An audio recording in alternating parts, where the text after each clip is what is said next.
Hey everybody, and this is Jay Train, and I'm here with Minikojib, Hi. and this is my review of Alice in Wonderland. A lot of people keep getting it confused. I actually do final thoughts when I first come out of a movie, usually if it's a midnight release, and then I do the review later. But anyway, I had seen your review, and I actually liked your opinions on it. But I gotta say, this movie it really didn't change my opinions much. Like I'm glad I'm a little more informed now about the whole Jabberwocky and how that relates to the actual film, but. I gotta say, I'm still think it was a pretty piss poor movie. Yeah, I agree with that. I had the chance to see it again today, actually, because we have Orange Wednesdays, which means if you're with a particular mobile phone company, then on Wednesdays you can have a 2-for-1 offer. So I could have gone and seen it again today in 3D, but I had to babysit my younger brother. So I could have seen it again, but even then, Yeah, I mean, I saw the movie in 3D, and it didn't benefit. mhm. I mean, Like, go ahead. well, I mean, I generally 3D itself kind of annoys me. The way that suddenly we've switched towards 3D being, the new. Oh, if it's not 3D, then it's 3D being. Yeah, well, that's a different subject. Oh no, I agree. Though I seen the I mean, it kind of came back in as like an actual thing. Like there was My Bloody Valentine 3D, where the movie was specifically made to be viewed in 3D. But then you get just films where you're just like throwing them in 3D for the hell of it, and it's getting kind of pointless. And even then, it's not like it's not this epic story in 3 dimensions. It's a 2D film. It's a normal film that you've seen, and occasionally something will fly towards you, and you'll be a bit okay. It's not really a 3D film. It's got 3D bits to it, which also That was like annoys me. Coraline. Coraline had like three scenes where there was something that popped out, and other than that, it was just a 2D movie. hmm But definitely, as far as characters go in this film, I still stand by what I said when I thought that a lot of I'm not sure what you'd call them, the sub characters, people like Tweedledee and Tweedledum and the Cheshire Cat and the rest of them. The really small parts that they played in the story, I really liked them. Um, Yeah, I think I've grown to like the characters more. Like I said when I came out, I still love the Cheshire Cat. Um, I forget what the snail is called. I think he's voiced by the guy that does Snape in the Harry Potter movies. yeah, well, Absalom, Alan Rickman. Yeah. Yeah, I really liked him the first. I don't remember if I mentioned it or not. The Hatter, he's grown. I'm still not fond of that dance he does at the end, Oh but he's no, definitely no. it's still a fond part of the movie for me, which isn't saying much because it, this movie was just so incredibly boring to me. It's like they stretch everything out.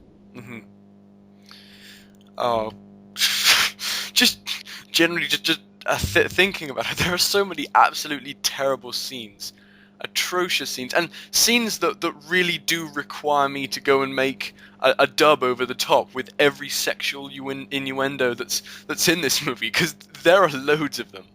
Um, Yeah, I just couldn't stand it. I mean, didn't you just want to punch that guy in the face that proposed to Alice? oh God, you did, you really did.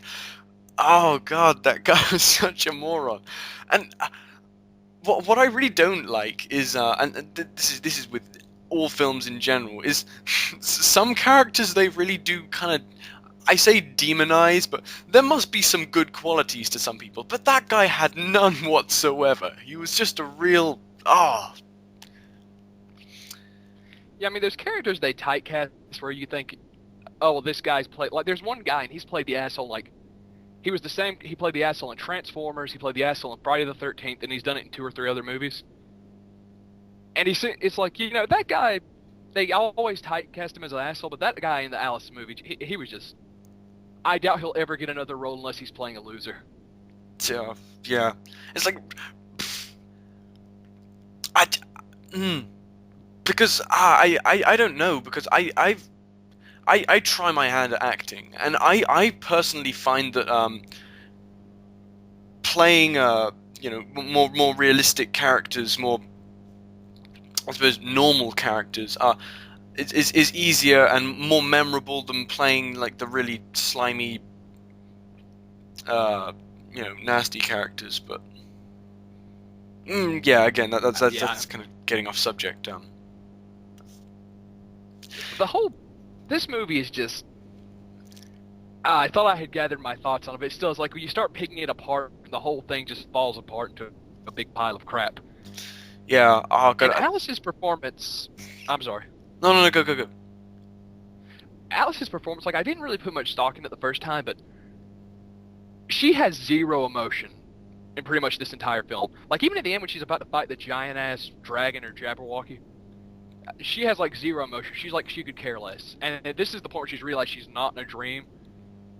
Mm-hmm. But no, we still get nothing.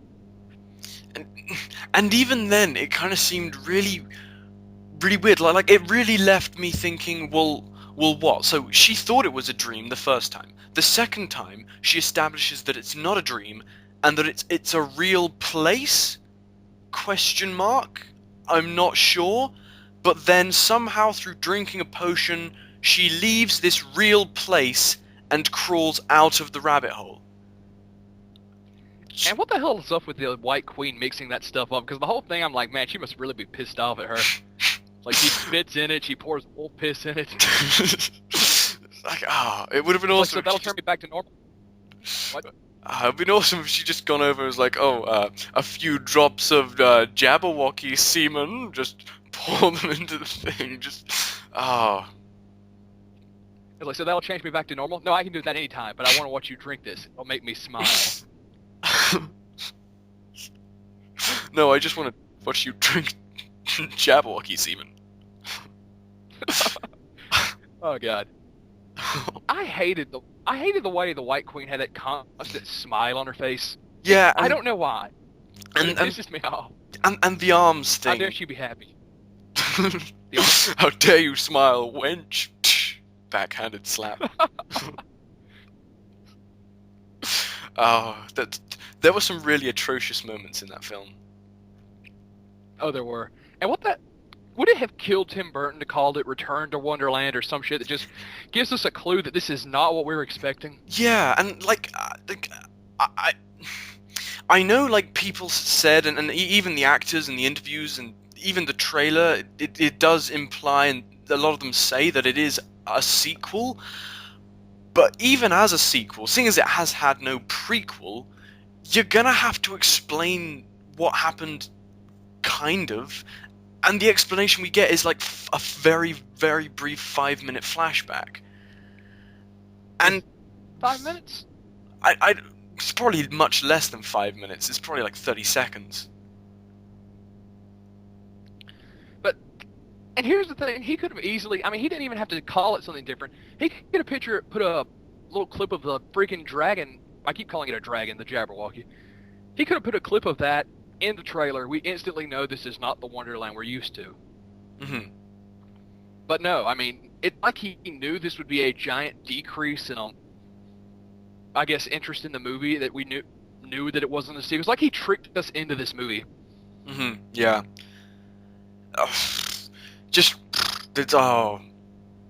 How I despise this film. And I didn't even think about it till I watched your review, but you're like, the Jabberwocky had the purple laser in his mouth. Yeah. What the fuck was up with that? Oh. I don't know. It looked pretty awesome in 3D, though. That's like the only part I was like, cool. Oh.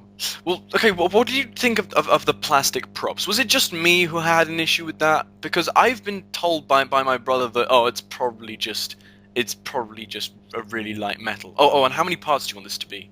One or just what? We can go wherever. It doesn't matter. Oh, okay, fine. I